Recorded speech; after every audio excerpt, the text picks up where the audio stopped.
Asexual versus Sexual Reproduction by Katrina Sherman. In this video, we'll discuss the basics of asexual and sexual reproduction. You'll know how babies are made on the cellular level, and you'll be provided with examples from the New York State exam to test your knowledge. So let's first talk about what's the purpose of reproduction. It's to make sure a species can continue. And reproduction is a process by which an organism produces others of the same kind. Reproduction is responsible for making families all around the world and the spread of germs and bacteria. But this is how life goes on and continues on our planet. Sexual reproduction requires two parents and they make a non-identical offspring. And these parents, right, each of their body cells has a nucleus which contains 100% of the DNA, but in their testes and their ovaries and their gametes, they create these things called sex cells. And each sex cell only contains 50% of the DNA needed in a body cell or in a cell to make a offspring. And these sex cells are called the sperm and the egg. And when they come together, when the sperm penetrates the egg, or when the union of the male and female sex cells come together, that is called fertilization. And the cool thing, or the interesting thing about fertilization, is that it can happen internally, like inside of the female, as in humans, right? Or externally, outside of the body. And that can be something like fish or frogs. But here is what fertilization looks like internally and externally. The egg unites with the sperm. Now let's talk about cell division mitosis. What happens once the DNA combines and you get 100% of it? Well, the cells begin to divide, and that one parent cell divides into two or more daughter cells. Well, just really two. But here's the interesting thing. All that cells start to differentiate, right? After they start to divide, they start to become hair cells, skin cells, bone cells.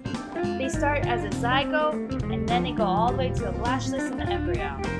So, it's a little different than when we just make identical copies of our cells, because after we start making those copies, they differentiate, and then they create an offspring. Crazy. That one cell is now something that has cells, tissues, organs, and organ systems. And it has 50% of the DNA from its mother and its father. And this offspring has a random mix of genes. They'll make it slightly different from its brother, sister, mother, and father. So asexual reproduction is different. They both produce offspring, but asexual reproduction results in offspring that is genetically identical to the parent of the organism. This means that 100% of the DNA found in the offspring of an asexual reproducing organism is the same as one parent that they inherited from. So they're identical. Asexual reproduction, right, has many different ways of doing this. There's binary fission, where a unicellular organism can have asexual reproduction so quickly, so rapidly, by dividing into two equal halves through cell division. This is also called binary fission. Then you have like plants that can reproduce through something called vegetation propagation. And that's basically like when you take a part of the plant and you replant it, and it starts to grow, and it's identical to the other plant, like this pineapple. Try it. Cut off the top of the pineapple, put in some water, see what happens. Then there's budding. Budding is when a tiny part of an original organism grows into a separate organism. It just like pops up. And this, for example, this hydra, right? That little piece there became a new one. Yeast is a great example of budding as well. Then there's something called fragmentation, and it's another form of asexual reproduction.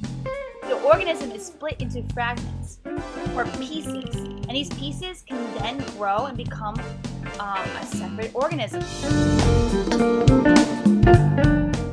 So we talked about how cell division is in both asexual and sexual reproduction. And I want to clarify the role in each, sexual and asexual reproduction organisms. So in multicellular organisms, the cells don't get just so big that they grow with you. They wouldn't be microscopic still, right? They're actually responsible for growth and repair. So each time you grow, you're just getting more cells, not bigger cells. In unicellular organisms, they're responsible for asexual reproduction. So here's an overview of sexual and asexual reproduction. And let's look at this chart. So, sexual reproduction, the definition. Sexual reproduction requires two parents who donate genes to the young, resulting in offspring with a mix of inherited genes. Asexual reproduction only has one parent and results in offspring that are genetically identical to the parents. Now, advantages. The main advantage of sexual reproduction is genetic variation. The offspring has a mix of inherited genes. This means that the different offspring have different traits, strengths, and weaknesses. This is good for the survival of the species. Asexual reproduction is very quick. There's no energy wasted on courtship and mating. Disadvantages of sexual reproduction. Sexual reproduction requires a lot of energy. Think about how much energy species spend on their courting rituals and how much energy it takes to get the mother the food and to deliver a child or to protect their eggs. Now, asexual reproduction, their disadvantage is that they have no genetic variation. This is why Lysol can kill 99.9% of germs.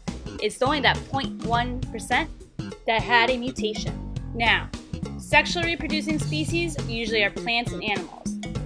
Asexual reproducing species include unicellular organisms like amoebas, bacteria, and yeast. Then there's some multicellular organisms like